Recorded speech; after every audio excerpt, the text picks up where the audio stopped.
And 3, 2, 1. All right.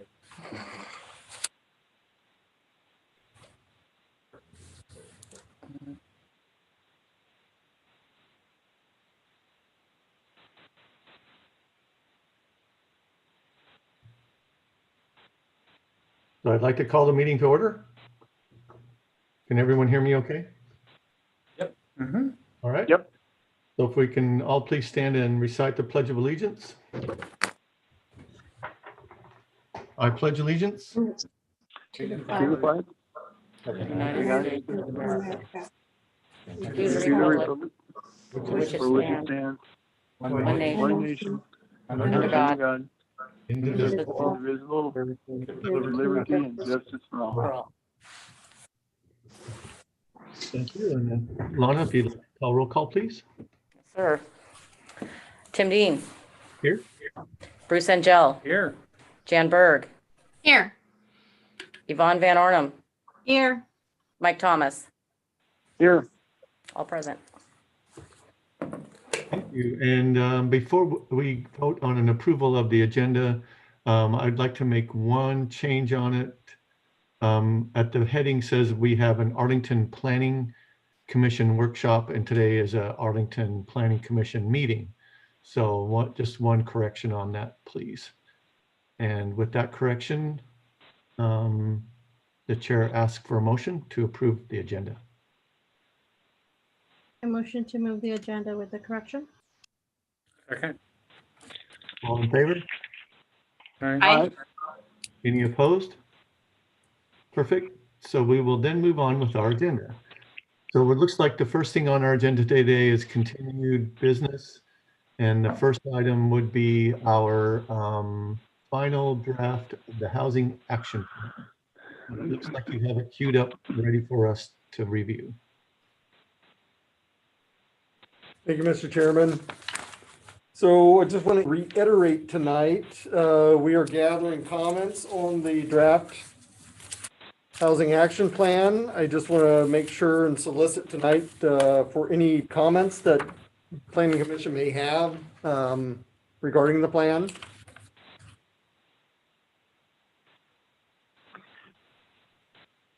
well, I was looking at 1.3 and 1.5, and they in some ways are similar, but I guess they are different. But I don't know. That's a confusing thing to me. I mean, I still just don't understand how that is going to work. That's, I guess that there must be a plan, but that's the same thing I brought up last time, Mark. Remember that, but anyway.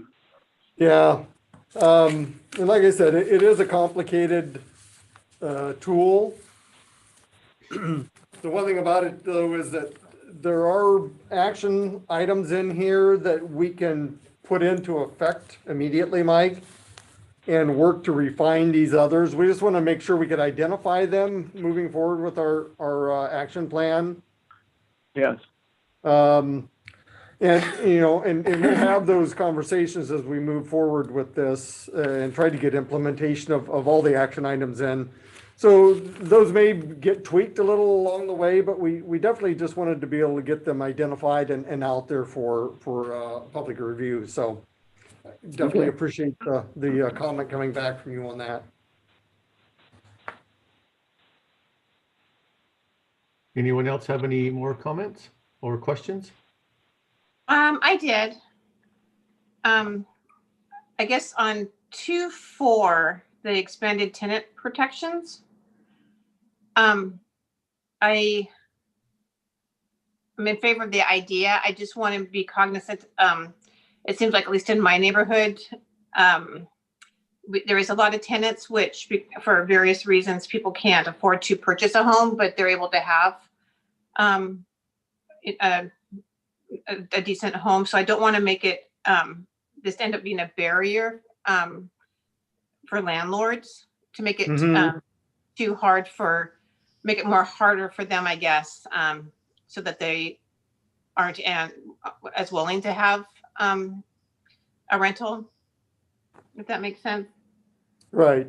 Right, so it doesn't prohibit them from being able to have a rental unit. No, I or just the don't want to, peer- I'm sorry, I watched what Saddle's doing, and making it very difficult for the landlords, and I just want to be cognizant of that.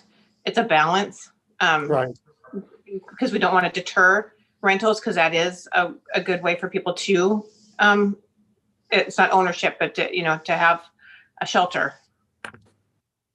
oh, definitely, yeah. The one thing I do want to point out, for both of the comments that came from the commissioners is that if you go to the implementation plan Mhm. and look at the timelines there, it gives you an idea that this isn't going to be implemented at any time soon. And like I told Mike earlier, this is just so we can identify some of the tools in order to resolve some of these issues. Some of these may never come to fruition, but we just needed to identify those. And so these comments are helpful, Jan, as we move forward, definitely. Okay, and then the other one I had is in 2.5, what talks about creating the Help. trust fund. Mm-hmm. Because is this where, I believe the city of Arlington passed the affordable housing local sales tax Correct. recently? Is that where this would maybe come into play? Yeah, that could be a funding source for that, correct. Okay, would that want to be one listed in here as you're listing other resources, or? Yeah, we could definitely put it in there. Thank you.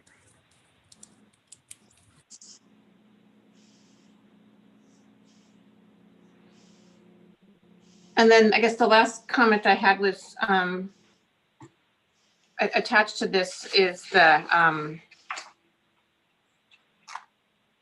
housing needs assessment from March 2021.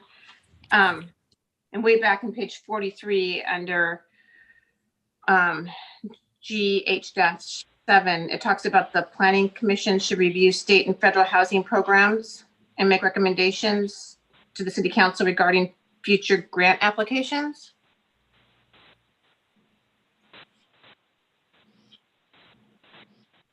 Correct. Okay. So I guess those are the, go ahead. No, you go ahead. No, I was just gonna say, that's what we want to start moving towards, so there's more involvement in planning commission in order to make some of these, bring some of these decisions forward. Yeah, and I think that's great. Just probably need help trying to, when this all comes, happens, how to get hooked into that. Right, we were actually kind of talking about that tonight, about how, given the, everything's done on Zoom, and so you lose some of the context of having face-to-face meetings. And some of that synergy that's created that way, and so we're looking at how we can start to try and do that on a smaller scale. Okay. So there may be some one-on-one meetings that will occur as we move forward with this, so that we can kind of roundtable on a one-to-one basis before we have the group discussion at the public forum. That sounds good. Okay, that's all I had. Thank you. I had a couple of questions. Yes. And I think one of them I definitely just want to piggyback on what Jan was saying too about, I'm a little nervous too. Well, I'm a little nervous, not too, but I'm a little nervous about some of the tenant one, and making sure, same thing, just kind of seeing what's happening in Seattle and making sure that it doesn't become a burden now on somebody wanting to rent it out. And then we're protecting the renters so much harder than we are the tenant or the owner. And the owner is the one that's actually incurring all the cost and having to manage that property correctly and making sure that they're not going to lose any money when they have to fix something or deal with something. And then I didn't see it, so I'm sorry if I missed it, but when we were talking about, creating denser neighborhoods and bringing in triplexes and turning a single family home into a duplex or a triplex, I didn't see it. So how are we talking to and making sure that we're keeping up with the needs of the schools as well? I get bringing in the kids and the families, but I didn't, where did I miss it? And trying to make sure that we're keeping up with the school needs too. And how is that going to help? Where is the offset to making sure that we're building the buildings the right way or offering the right amount of classes? So we don't dictate that. That's through the school district's capital facilities plans. And so that's what was presented to you earlier, I think back in April or May. Okay. So that's where that's done. That's through the school district, not through the city of Arlington. They control their capital facilities. They look at our population expectations and projections and what their student enrollment counts are. And that projects them and gets them the information they need in order to move forward with what types of schools, what types of buildings, all of that. But are they part of the process when somebody comes in for the permit and it gets approved that we're gonna, No, the only thing that happens is we collect mitigation monies, depending on what type of housing unit it is. That money then goes into the school district's fund in order to utilize that for future construction. Okay. But that's a school district effort from the city. Right. And then another one that I saw and was just making sure I understood it correctly. On page 7, I can't remember what section, I just wrote page 7, sorry. But looking at that one and seeing it, I just want to make sure that I was understanding that if we're trying to offer maybe some kind of allowing residents to maybe have that 3 years, the first 3 years of their property tax in some way, shape, or form, is it waived or is it just extended and then they just pay on it later? No, what we're looking at is it would be an exemption for them to be able to get in, create a budget that they can live with without having the burden of that property tax for the first time homeowner purchaser. So there's going to be some pretty strict criteria for them to be eligible to do that if we went forward with it. But, that's just one of the strategies we're looking at in order to be able to provide for home ownership instead of being stuck in a rental situation for, a good portion, if not all of their lifetime. So if we can make it more affordable for them to get into a home ownership situation, they can start to build some equity in that house and start to realize some personal gain from that. So they can actually get in for the first time, live in that home until they can afford to move up, which then opens that home up for the next generation or next occupant of that home. Okay. And then this one's just kind of a general question, but when we're talking about some of the programs and some of the ways that we're going to promote some of the nonprofits that are already doing some of this work with being able to help offset expenses on utilities and rent, the city of Arlington wouldn't become another person or organization going after some of those grants. Like, I know there's some organizations that go after like state and nationwide grants that help them fund some of this. Is the city wouldn't be distributing those funds, right? They would just be the communication between those nonprofits. Well, the city would be the applicant for those funds. So let's just take HUD money that comes off for the federal government. It comes into the state and then goes to each county and is allotted. So that's where the city has the ability to go in, apply for grants in order to either keep an existing facility open or to look at capital outlay to build something.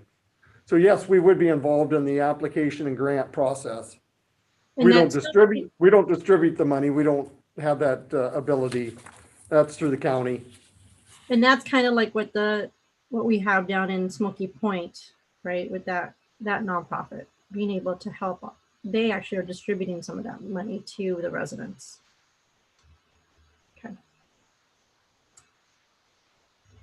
I'm not sure what nonprofit you're referring to. The one that Lutheran Community Services used to run and now it's Oh, by yes, the yes. Stilley Valley Okay. Health Connections. Yeah, so that is, so we do fund that in part. But that's also something that we could be applying for grant money in order to be able to have another funding source. Okay. That was all my questions. No, great. Thank you very much.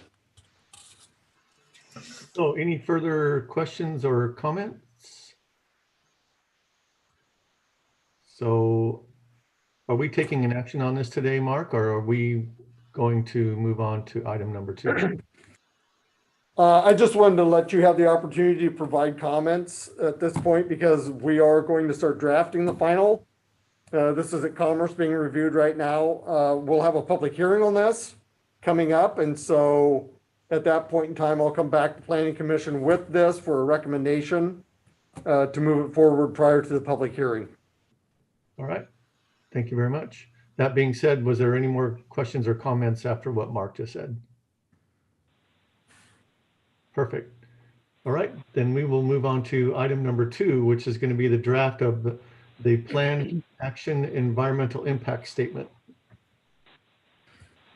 So the same with the with the housing action plan. I just want to be able to give you the ability to have read this, looked it over a little more in detail, and if there's any comments that came out of this, and whether you have any desire or are in agreement with the action alternatives of the plan.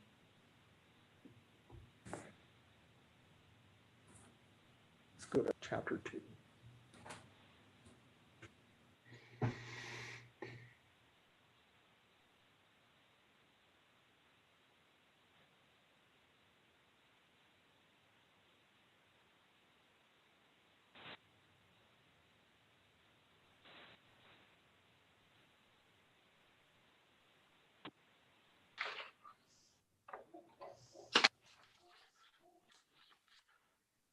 So has everyone had an opportunity to read through this?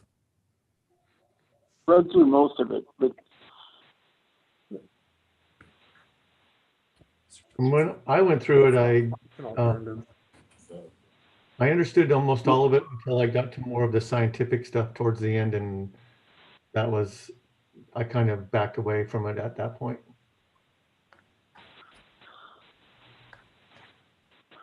my question was, were these people successful in securing all of the property that they needed to get this work done? Or do you know? What do you Because mean part of it was in specifically? Marysville, I know. Huh? Specifically, what are you referring to? Well, I know that Marysville had to do the same thing as Arlington did for the property to help relocate the creek and all of that. And I was just wondering if they came to agreements with property owners, or if this is a waste of our time. No, because this covers our whole entire portion of the CIC within Arlington. It's not just one specific project. This is all of our manufacturing industrial area in Arlington. Okay.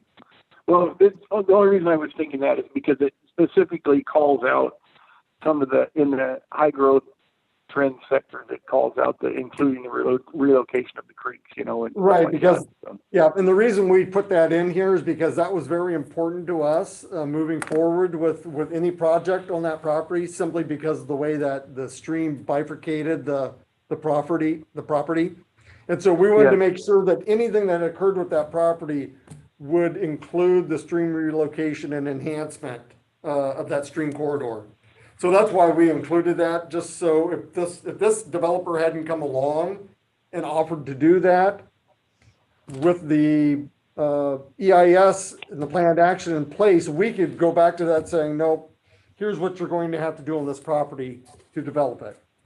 So we wanted to identify that up front, get the environmental assessment done for that, so that it wouldn't be a hurdle for any developer in the future. Okay. It just worked out well that with North Point, that that was one of the foremost things in their plan to move forward was that stream relocation. And it's up to 426 acres now that they have either under contract or in the process of having under contract. Okay. So with the housing action plan, the benefit to this is that it's reduces the SEPA review time because we don't have to make an independent SEPA review of each one of the projects. We identified it in a broad stroke this way, as long as they meet the criteria that's been established in the EIS itself. And so that's why I want to bring to attention the action alternatives that are listed there. So you see a no action, you see alternative number 1 and alternative number 2. And it has the chart there that shows you what each one of those impacts are.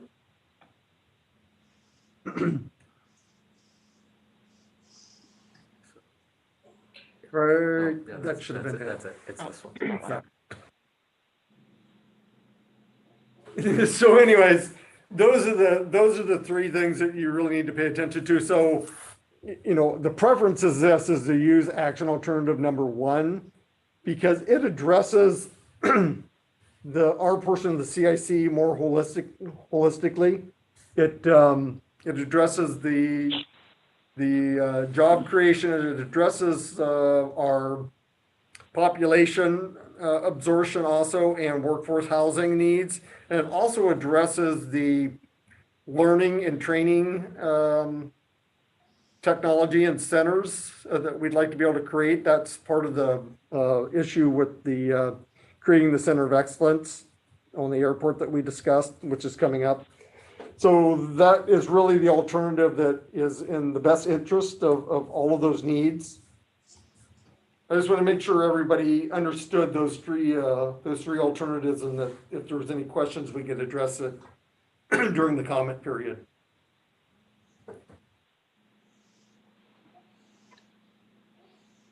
More time in the comment period? Till the 30th. 30th. Okay. Well, that's nice to hear because I was a little concerned about alternative 2, traffic wise. I know, traffic is going to be an issue always, but Correct. like on page 1-24, the last paragraph, it says that there's a need for planned but uncertain improvements. And I guess I was kind of concerned or confused about the term uncertain. Does that mean timing of like the TIP? Well, a couple of things. One is, given what we're facing right now, the pandemic, there was, when we started on this plan, there were some concerns we had about funding, simply because you had less fuel that was being purchased, which means your fuel tax dollars are down. There's just been an impact to WashDOT in the way of funding and projects. And so a lot of those were in question. And so that was covered during this period of the creation of the EIS, that we wanted to make sure that we kind of covered ourselves there by saying, we can't guarantee this, but this is what our plan is to move forward with projects. I was looking, I couldn't find, I could find the map of the TIP and then what the documents that we've gone over previously in commission meetings, but I was looking for a document that showed the cost and the funding sources and timing. You mean for projects? Correct. Yeah, it's in the transportation section. So the Okay. map is, the maps there it will show you all the planned projects. I saw the map, but I was looking for the cost. I'm used to, the cost, and then it'll have, how much they think is developer funded, grants, mitigation. And then, I think what you're referring to, Jan, is this. You're thinking about our city TIP, Transportation Improvement Plan. So that is a separate document than what's in the EIS. right, I was just So- trying to look, yes, I was just trying to find that city document so that I could see some of these transportation projects involved with this, and then the project that we'll be talking about, just to see timing. So And they are identified in the transportation portion, but it's in a different format than what you're looking at in the TIP itself. okay. But basically, I was looking for how realistic in on the timing of. Mm-hmm. Well, so we did get good news about 172nd and widening. The funding is there, so they're moving forward with that project. That was one that, you know, early on in this process, we had some questions about. Mm-hmm. But that's been confirmed that the project is moving forward. Well, There are some projects there that are identified that the budgeting is attached to that. We just don't know whether or not that funding source is going to come concurrently. So whether that's going to be a mixture of development mitigation fees or grants or a combination of. Okay. And then the other question I had, which is on the next page regarding the mitigation measures. So like the TDM is that something that the city is seriously looking at and putting into place, you know, prior to a lot of development occurring? Some of these. Correct. Okay. We are working on a TDM plan, and it's something that will be required of us in this next update of our comprehensive plan. And so, yes, we'd like to get that program in place prior to that. Okay. Great questions, though.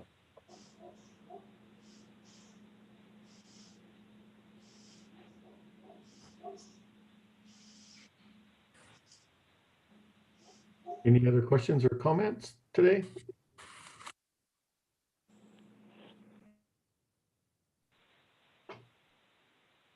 And we are not taking any action on this one today either, Mark, right? So we can move on to item number 3 on our agenda, which is something that we've already approved to be sent to City Council, and that's the letter from the Planning Commission to City Council. Correct. That was sent to City Council. There were some responses coming back individually from council members. What the consensus is that we need to have a joint meeting between Planning Commission, Park, and City Council, and work through some of these questions that were raised as a part of these 2 letters. And so that will be coming up, and hopefully prior to the end of the year.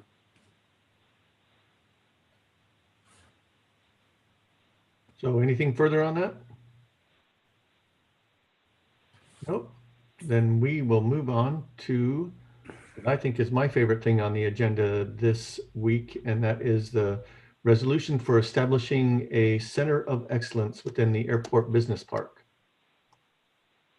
Great, thank you very much, Mr. Chairman. It is important, and we are moving forward with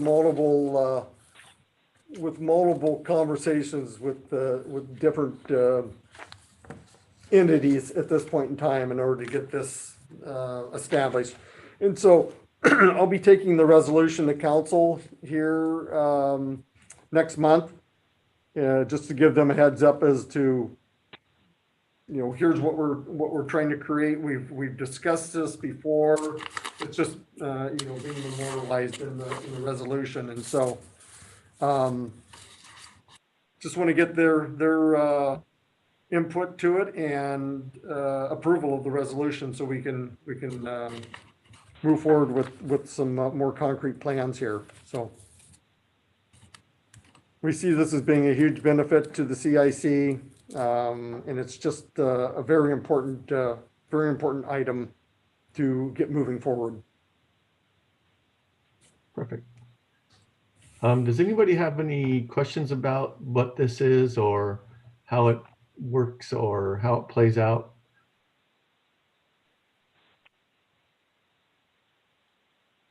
Great. Sounds like, well, I appreciate your hard work on this, Mark. I hope that we get something going on that.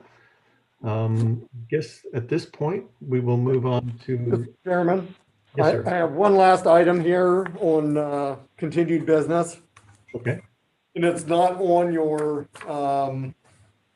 it's not on your agenda, sorry. okay. This is something that we discussed back in, I think it was at a workshop in April 21st. So FEMA made changes to their floodplain maps and some of the text within the within their FEMA documents that we need to adopt into our AMC. So this will be chapter 2064, the floodplain regulations.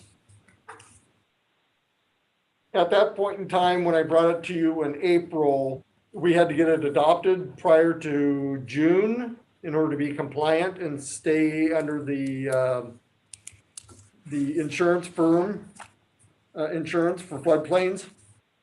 But we did it on an interim basis simply because of everything that was occurring with the pandemic. And so that needed to be renewed in 6 months.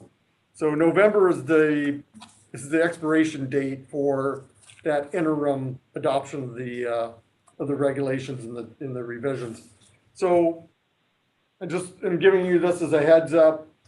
This will be moving to council. I'll be taking it to workshop on the 26th and then to a public hearing on November 2nd. I just want to make sure you're aware of this document moving forward during the process for final permanent adoption.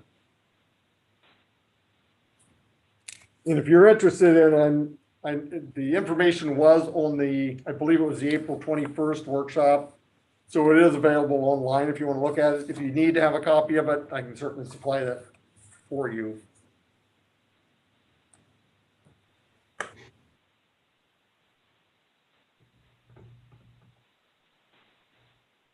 I mean, the way you would supply that for us is just via email, correct? That is correct, yes. Could it be just would it be imprudent of me to ask that we just go ahead and email it out to all the commissioners and they can look at it or read it or review it as they wish? Certainly. So I'm going to request that we just have staff go ahead and send it out to all commissioners. Okay, Thank you. thank you. Any further discussion on FEMA ordinance and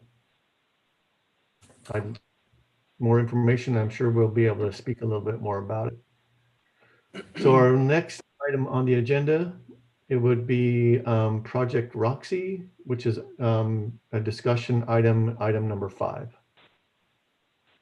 Yes, so this is Project Roxy. We wanted to bring this attention to you commissioners just because of the internal size of the project and to make sure we add any additional conditions or anything concerning for the design review of this application for Project Roxy.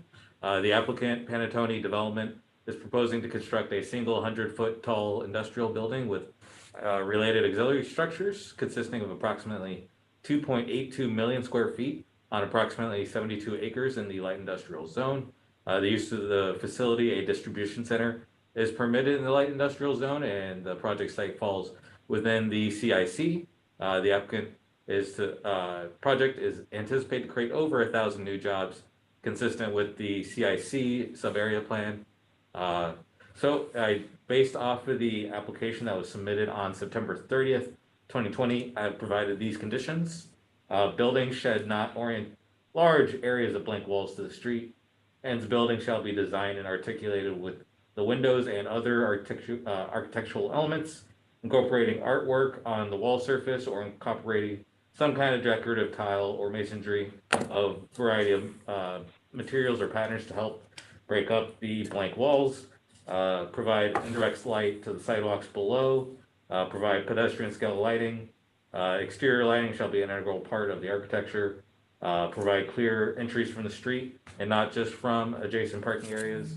Again, consistent with this idea, provide clear, well-lit paths from the parking areas to the street and to the building entrance. Compose architectural elements to add interest to the building facade. Use modulation and clear rhythm to reduce the perceived size of all large buildings. In general, buildings should be divided and given human scale by use of articulation or modulation at 40 to 50 foot intervals of at least 6 feet deep. And then the final condition that I had was no building shall have large areas of blank wall surfaces. Use architectural features and elements to enhance all building faces. So I am recommending revisions be made prior to design review board approval. Certainly a lot of these conditions. One thing I want to clarify here is that this isn't the design review board decision time. This is a precursory to design review submittal. So this is just a heads up, so you have some additional time to be able to look at this project and review it in detail. Yeah, exactly. And to add into the comment, as you'll notice, quite a few of them deal with lighting. We did not receive a lighting plan as part of the design review submittal, and due to the size of the facility, we just wanted to make sure the lighting was consistent with the lighting plan. Yeah. But one of the major concerns I had on the site as a whole, if we bring up the site plan, was the lack of sidewalks that were from the street to the actual facility. You know, that realistically, in order to fill our complete streets, as well as the number of other requirements within the design review board itself, we want to make sure that we do have walkability, whether, you know, that's from 172nd or 51st or 43rd. So that is the intent, as well as due to the size of the structure, there's certainly quite a bit of blank wall space created in some of the areas as well. Well, that's so they can write Amazon in there. What was that, Mike? That's so they can write Amazon in there. Well, One of the I things, don't know if that's true, but if I can interject, one of the things about this that I wanted to put forward was, you know, this is the gateway to our city off of 172nd. And we got to get this right. And one of the things that I do understand, and I've mentioned this at other meetings, is very often when there's the initial person coming in, putting in the building, is that they set the precedent as to what the other developers feel they can do and or not do going forward with their buildings. Not to put the onus on this particular building as, the trendsetter is what I'm not trying to say, is more of that. To be able to see what this building looks like and what it's going to be is going to make it what the other buildings are going to probably follow suit. One of the other things, and I would like to appeal to the other commissioners on this, is the height of this. If you were to compare this to, let's say, Crown Distributing. Crown Distributing is half the height of this. So this is going to be a building that's more than likely going to be seen from the freeway. So I think it's critical that when we design or review the design on this, that it meets the criteria that the planners set forward. So, that's my opinion about it. I think this is, we get one shot at this, it's got to be right. And this is going to be, and this is just going to be my opinion, not necessarily my opinion as chair, but is that this could either be the crown jewel of our industrial park, or it could be, it could look like I think one conversation I had with somebody was it could look like a penitentiary. So I want, and I do like, when we see the renderings right now, especially the image we see on this photo or this rendering, it looks nice. But when I look at some of the other ones and I see blank walls that equal almost, what, a quarter mile maybe? Seriously, I mean, these are blank walls that are going to be very, very long, at least 100 to 200 yards in length. So I feel that there has to be some articulation. There has to be some type of texture there. And so is that something that we're looking towards, Josh, or is that something that Yeah, we're certainly. Yeah, a number of my conditions directly address that. Certainly due to the massive scale of this building, it's pretty difficult to achieve human scale. But we have to have some kind of method to kind of reduce the overall perception of the size and to make sure it actually fits in with the area around it, and is consistent with some kind of major design elements that we have throughout the CIC already. So certainly I feel that the ability to add that articulation is certainly there, whether it's through some kind of artwork, material changes, something of that nature. Certainly just due to the massive size of this thing, I feel like there is some kind of articulation needed. No, they wouldn't need to change the architecture of the interior, would they? No, that is correct. No, and one thing I want to clarify here is that artwork on the side of the building isn't going to meet our criteria for breaking up that wall plane. There has to be articulation that's occurring on that wall, not just artwork or mural work, anything like that. So, in order, really looking at this, the interior and the shell of the building can function the way that it's designed.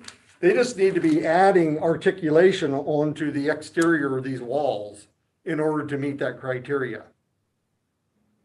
And for example, what could that look like? Could we maybe have some, I'm thinking of pillar type,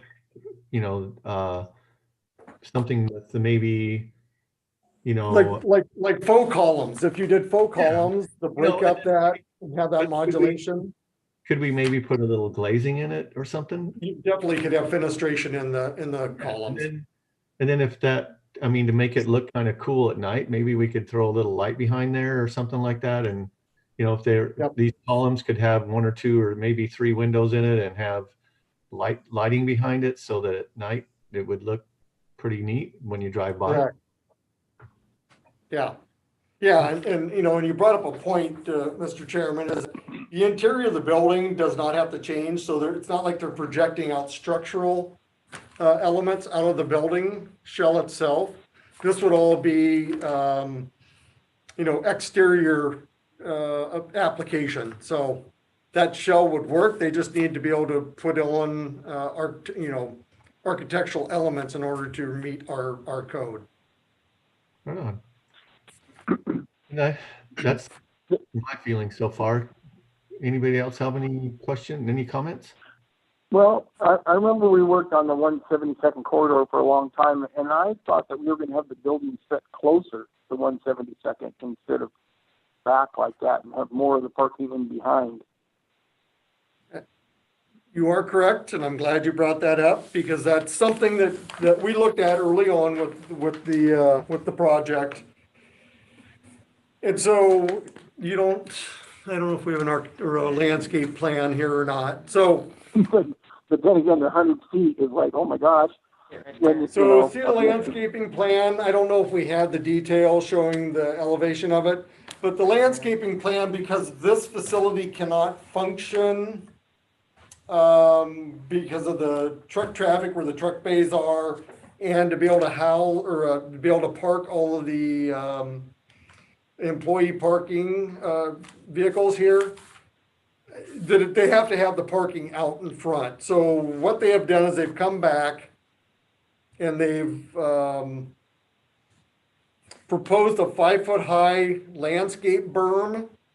And so that would be 5 feet high, and then your landscaping will be on top of that. So it, in essence, hides that that parking that's out along 172nd and off of 51st and 43rd. So, that landscaping berm will come around and provide for that screening for the parking. So they, they were able to mitigate for that. And the point I'd like to make here is that, they did mitigate for that in that request. We're looking for how you're gonna mitigate for the deficiencies in the building design itself. So, there has to be some give and take here. We're willing to allow them to do things that are outside of our code by mitigating this. That needs to be reciprocated with this project. I agree. Because I'm just trying to look at it, and it looks like it'd be approximately 100 and some feet back at the closest point. Oh, yeah. So,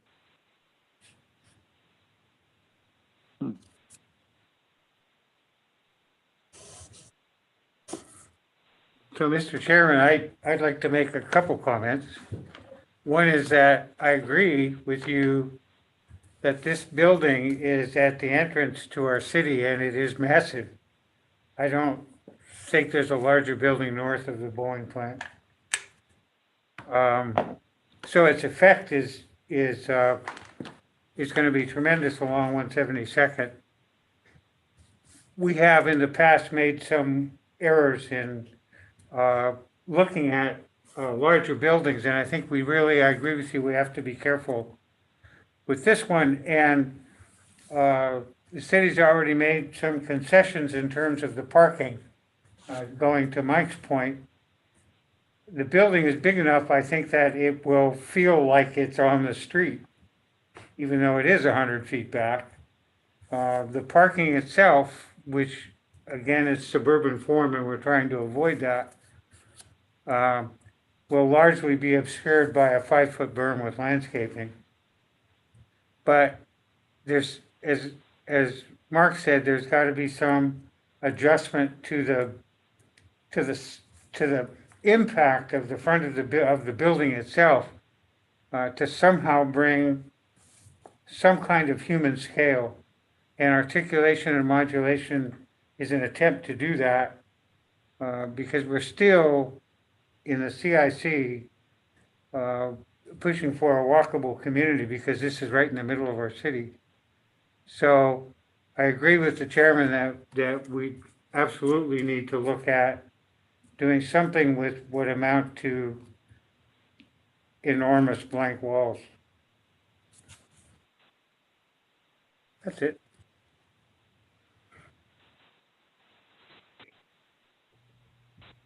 Any further comments? No? Okay. Mark, has there been any discussion about anything about the roof line or something?